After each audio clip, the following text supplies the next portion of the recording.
In this episode, we'll move on to Chapter 9, The Mock Turtle Story, and Chapter 10, The Lobster Quadrille. Chapter 9, The Mock Turtle Story. "You can't think how glad I am to see you again, you dear old thing," said the Duchess as she tucked her arm affectionately into Alice's and they walked off together. Alice was very glad to find her in such a pleasant temper and thought to herself that perhaps it was only the pepper that had made her so savage when they met in the kitchen. "When I am a Duchess," she said to herself, not in a very hopeful tone though, "I won't have any pepper in my kitchen at all. Soup does very well without." Chapter 10, The Lobster Quadrille. The Mock Turtle sighed deeply and drew the back of one flapper across his eyes. He looked at Alice and tried to speak, but for a minute or two, sobs choked his voice. "Same as if he had had a bone in his throat," said the Gryphon, and it set to work shaking him and punching him in the back. At last the Mock Turtle recovered his voice, and with tears running down his cheeks went on again. "You may not have lived much under the sea." "I haven't," said Alice.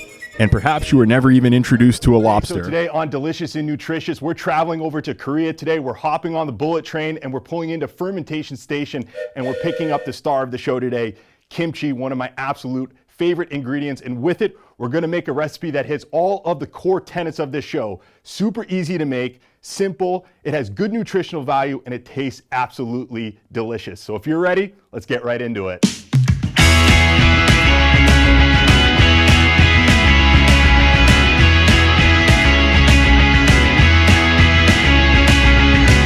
And then all you do, take your batter, which is thick, and pour it into the center. Okay, that's a good sound. That's a good sound.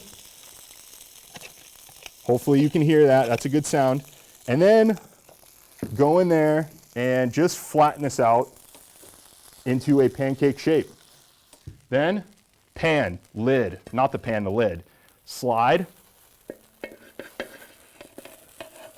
Like so, invert, like so, and then you have to be with conviction. With conviction. Boom. Little overcooked because I couldn't get it to release from the pan, but we did it. And I told you the second side, you can see right there, looks way better. And so present this side. All right, so serving. This thing's a little oblong right now, but that's fine. All we're going to do is we're going to cut this thing into, if you're eating this by yourself, I just cut it into fourths. If you're serving this for multiple people, cut it into eighths, like a pizza. All of the ingredients in the pancake without the cooking spray, like 515 calories, like 80 plus grams of carbohydrates, like 2 grams of fat, and 40 grams of protein. This is a great meal.